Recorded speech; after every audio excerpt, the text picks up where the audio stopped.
Hello everyone, I am Nikki. स्वागत है आप सभी का लर्न एनसीईआरटी पे। आज हम लोग अशोक के बारे में डिटेल में जानेंगे। अशोक मौर्य वंश के संस्थापक चंद्रगुप्त मौर्य के पौत्र जो है अशोक हुए और ये बिंदुसार के उत्तराधिकारी है, जिसे महान शासकों के में इन्हें गिना जाता है। अशोक जो है 269 ईसा पूर्व में मगध की राजगद्दी पे बैठे थे। अशोक के माता का नाम सुभद्रांगी था, दिव्यवदान के अनुसार। राजगद्दी पे बैठने के समय अशोक जो था अवंती का राज्यपाल था और अशोक का नाम जो है अशोक मास्की, गुर्जरा, नेतूर, उदयगुलम में अशोक का नाम अशोक मिलता है। और कर्नाटक में गुलबर्गा जिले में कंगनहल्ली है, जहाँ से अशोक का मूर्ति शिल्प रिलीफ स्कल्पचर कहने का मतलब है उसका जो अशोक का प्रस्तर पत्थर का बना हुआ रूप चित्र जो है वो मिलता है। साथ ही साथ उस पर जो है रानी अशोक मतलब राजा अशोक उल्लेखित है, लिखा हुआ है। इससे हमें पता चलता है कि वो जो स्कल्पचर है सिर का, हेड का, वो जो है अशोक का है। और भाब्रू अभिलेख में अशोक ने स्वयं को मगध का राजा बताया है। पुराणों में अशोक को अशोक वर्धन कहा गया है। अशोक ने अपने राज्याभिषेक के 8 वर्ष बाद लगभग 261 ईसा पूर्व में कलिंग पर आक्रमण किया, जिसकी राजधानी कहाँ थी? तोसली थी। और इसका जो है हमें सोर्सेज की बात करें तो अशोक के ही 13वें शिलालेख में ये वर्णित है। प्लिनी जो है उसने नेचुरल हिस्ट्री लिखी है। प्लिनी का कथन है कि मिस्र का राजा फिलाडेल्फेस ने पाटलिपुत्र में डियानीसियस नामक का एक राजदूत भेजा था। उपगुप्त नामक बौद्ध भिक्षु ने अशोक को बौद्ध धर्म की दीक्षा दी थी। अब बौद्ध धर्म अपनाने से पहले जो अशोक जो था किस धर्म का अनुयायी था? वो पहले ब्राह्मण धर्म में शैव धर्म का उपासक था। ये इस बात की जानकारी हमें कलहन की रास्तरंगिणी से पता चलती है। निग्रोध के प्रवचन सुनकर अशोक ने बौद्ध धर्म को अपना लिया। अरोरा लेख में यह घोषणा की कि अशोक व्यक्तिगत रूप से बौद्ध धर्म का अनुयायी था। अशोक एक उपासक के रूप में अपने राज्याभिषेक के 10वें वर्ष में कहाँ गया? बोध गया गया। 12वें वर्ष में नीलगिरी सागर और 20वें वर्ष में लुम्बिनी की यात्रा की और यहीं जाकर उन्होंने कर भी माफ़ किए थे। कहने का मतलब कर जो है 1/10 कर दिए थे। उसके साथ साथ अशोक ने आजीविकों के रहने हेतु बराबर की पहाड़ियों में 4 गुफाओं का निर्माण करवाया, जिसका नाम था कर्ण, चोपर, सुदामा और विष्णु झोपड़ी। और अशोक के जो पौत्र दशरथ हुए उन्होंने भी एक नागार्जुनी गुफा बनवाया।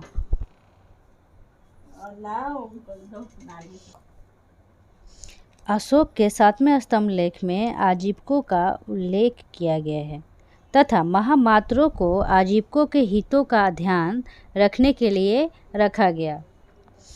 अशोक ने बौद्ध धर्म के प्रचार के लिए अपने पुत्र महेंद्र और अपनी पुत्री संघमित्रा को श्रीलंका भेजा। यहाँ बहुत ध्यान देंगे, अपने पुत्र महेंद्र और संघमित्रा को श्रीलंका भेजा। बौद्ध परंपरा और उनकी लिपियों के अनुसार अशोक ने 84,000 स्तूपों का निर्माण करवाया। भारत में शिलालेख का प्रचलन सर्वप्रथम अशोक ने ही करवाया था, जो आज भी हम वर्तमान परिप्रेक्ष्य में देखते हैं कि प्रचार प्रसार के लिए गवर्नमेंट और भी लोग जो भी है ये क्या क्या करते हैं। उस तरह से अशोक ने भी उस टाइम अपना प्रचलन शिलालेख के जरिए प्रचलन करवाया था।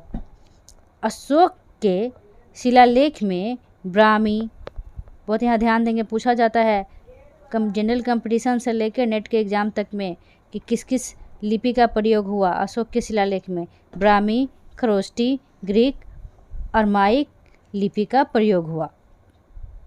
ग्रीक और अरमाइक लिपि जो था अफ़गानिस्तान से, खरोष्टी जो लिपि थी शहबाजगढ़ी में, और मानसेहरा पाकिस्तान से, और शेष भारत से ब्राह्मी लिपि का अभिलेख प्राप्त होता है।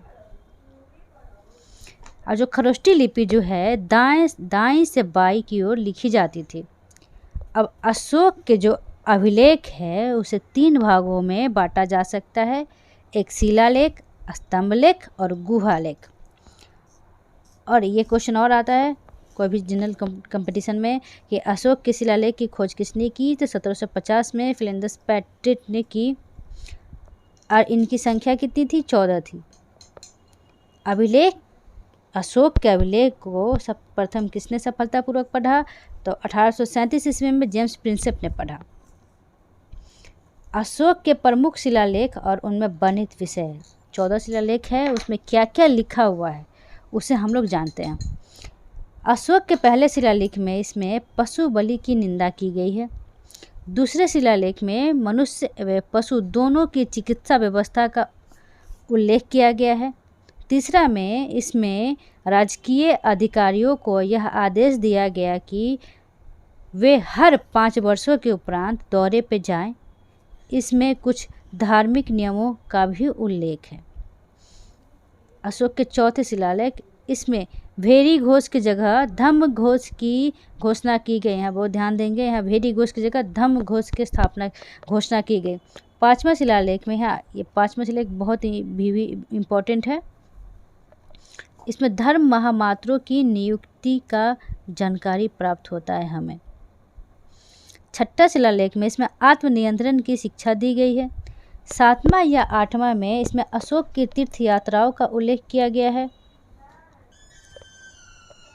9वें शिलालेख में इसमें सच्ची भेंट तथा सच्चे शिष्टाचार का उल्लेख है। 10वां शिलालेख में इसमें अशोक ने आदेश दिया है कि राजा तथा उच्च अधिकारी हमेशा प्रजा के हित में सोचें। हम लोग 10वां शिलालेख देख रहे थे।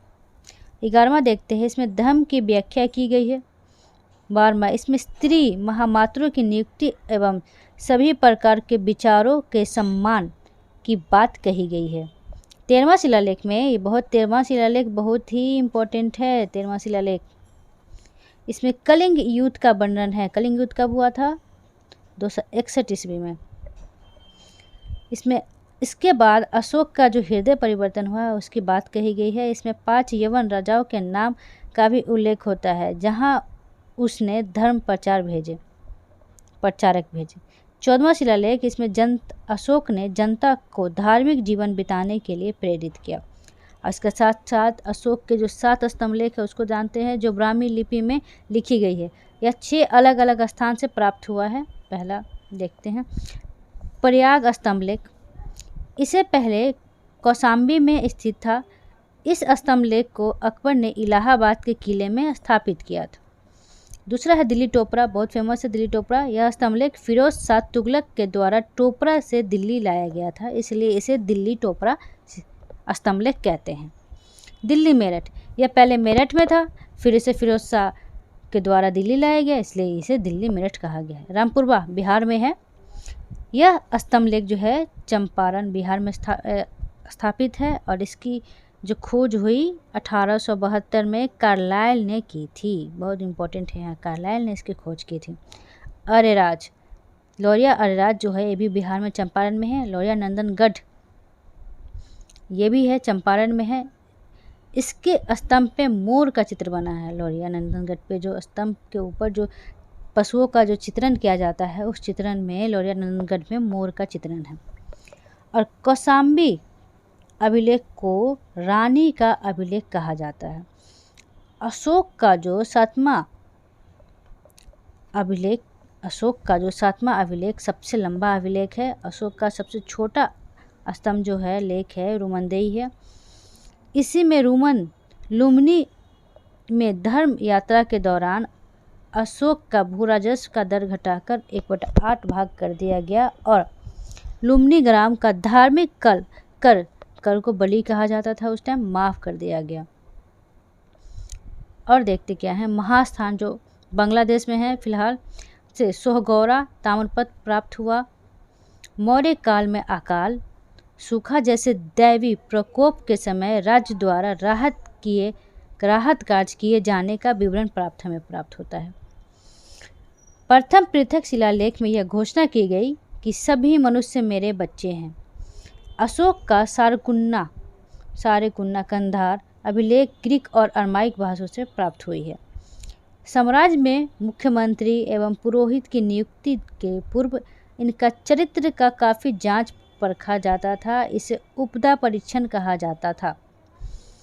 सम्राट की सहायता के लिए एक मंत्री परिषद होती थी। अभी भी हम लोग देखते हैं कि एक मिनिस्टर की, जैसे अभी हमारे जो चीफ मिनिस्टर है, उनकी सहायता के लिए बहुत सारे मंत्री परिषद होते हैं, एक मंत्री परिषद उसी तरह उस टाइम भी थी, जिसमें सदस्यों की संख्या 12, 16 और 20 हुआ करती थी। अर्थशास्त्र में शीर्षस्थ अधिकारी के रूप में तीर्थ का उल्लेख मिलता है, जिसे महामात्र भी कहा जाता था। इसकी संख्या जो थी 18 थी। अर्थशास्त्र में चर जासूस को कहा गया। थोड़ा सा इधर देखते हैं क्या कि अर्थशास्त्र में वर्णित तीर्थ क्या क्या है, मतलब पोस्ट क्या क्या है। मंत्री, प्रधानमंत्री, पुरोहित धर्म एवं दान विभाग का प्रधान होता था। सेनापति सैन्य विभाग का प्रधान होता था। युवराज राजपुत्र कहा जाते थे। देवारिक जो है राजकीय द्वार रक्षक होते थे।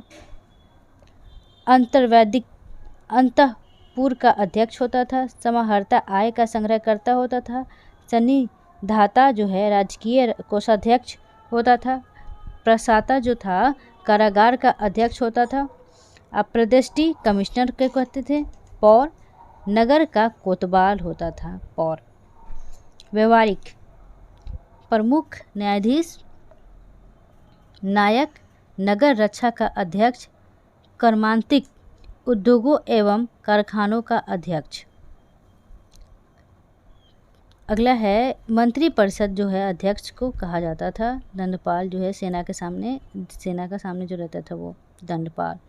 और यहाँ देखते हैं साथ में अशोक के समय मौर्य साम्राज्य में प्रांतों की संख्या 5 थी। प्रांतों को चक्र कहा जाता था। प्रांतों के प्रशासक कुमार या आर्यपुत्र या राष्ट्रीय कहलाते थे। प्रांतों का विभाजन के विषय में किया गया जो विषयपति का अधीन होता था। प्रशासन की सबसे छोटी इकाई को ग्राम कहा जाता था, जिसके मुखिया ग्रामिक कहलाता था। प्रशासकों में सबसे छोटा गोप जो 10 ग्रामों का शासन संभालता था। इधर हमारा दंडपाल से बच गया था। दंडपाल वो होते जो सेना का सामान एकत्र करने वाला। दुर्गपाल दुर्ग रक्षक और अंतपाल सीमावर्ती दुर्गों का रक्षक। मेगास्थनीज के अनुसार नगर का प्रशासन 30 सदस्यों का एक मंडल करता था, जो 6 समितियों में विभाजित था। प्रत्येक समिति 5 सदस्य होते थे। बिक्री कर के रूप में मूल्य का 10वां भाग वसूला जाता था। इसे बचने वाले को मृत्युदंड दिया जाता था। मेगास्थनीज के अनुसार एग्रोनोमाई, यह बहुत इंपॉर्टेंट है, एग्रोनोमाई जो होता था वो मार्ग निर्माण का अधिकारी होता था। जस्टिन के अनुसार चंद्रगुप्त मौर्य की सेना में लगभग 50,000 अश्वारोही सैनिक, 9,000 हाथी और 8,000 रथ थे। जस्टिन नामक यूनानी लेखक के अनुसार चंद्रगुप्त ने अपनी 6 लाख की फौज से सारे भारत को रौंद दिया। यह बात सही भी हो सकती है और नहीं भी, लेकिन यह सही है कि चंद्रगुप्त ने पश्चिमोत्तर भारत को सेल्यूकस की गुलामी से मुक्त किया। जस्टिन ने चंद्रगुप्त की सेना को लुटेरा की सेना कहा था। आगे देखते हैं प्रशासनिक समिति और उसके कार्य। प्रथम समिति प्रथम समिति में देखते हैं क्या है। उद्योग एवं शिल्प कार्य का निरीक्षण करना। दूसरा, विदेशियों का देखरेख करना। तीसरा, जन्म मरण का विवरण रखना। चौथा, व्यापार एवं वाणिज्य की देखभाल करना। पाँचवां, निर्मित वस्तुओं के विक्रय का निरीक्षण करना। छठा, बिक्री का वसूल करना।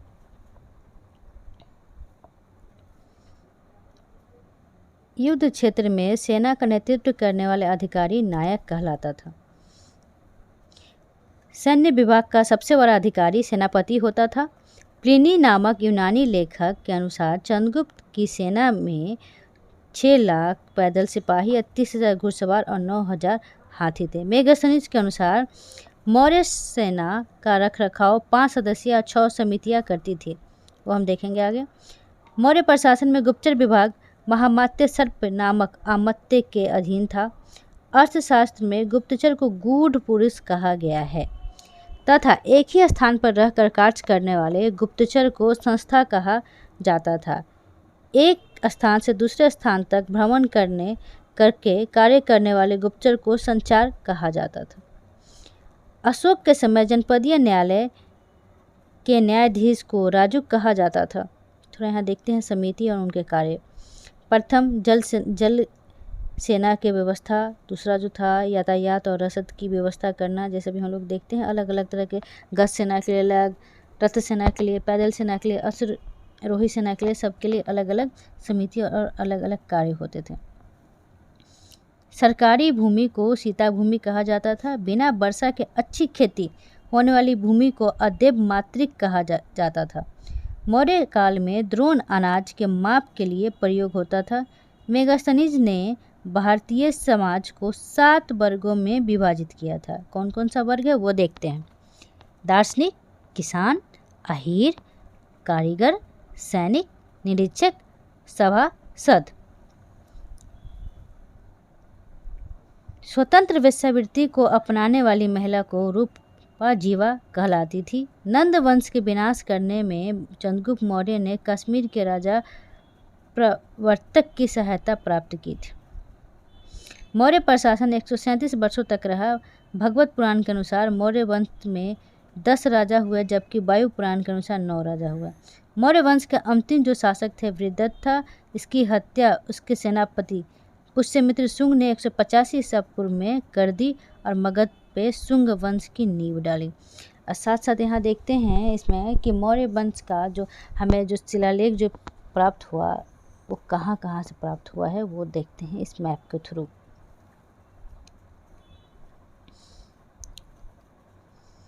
ये जो है लंपक, कंधार, ये आउट ऑफ इंडिया फ़िलहाल है। यहाँ से मानसेहरा, सवाजगढ़ी, तक्षशिला,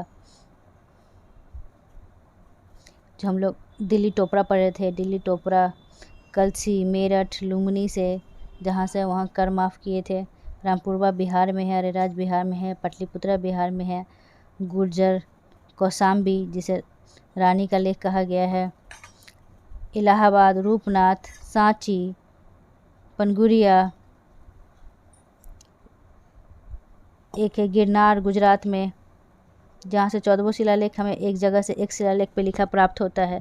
सोपारा, सन्नति, मास्की, ये सब से हम लोग पढ़े थे ना कि अशोक का नाम अशोक मिलता है। ब्रह्मगिरी, यारगिडू, कलिंग जिसकी राजधानी तोसली थी, जहाँ से अशोक ने उसे जीता था 261 ईसा पूर्व में। उसके बाद उन्हें बौद्ध धर्म को अपना लिया। जौगर। Thank you.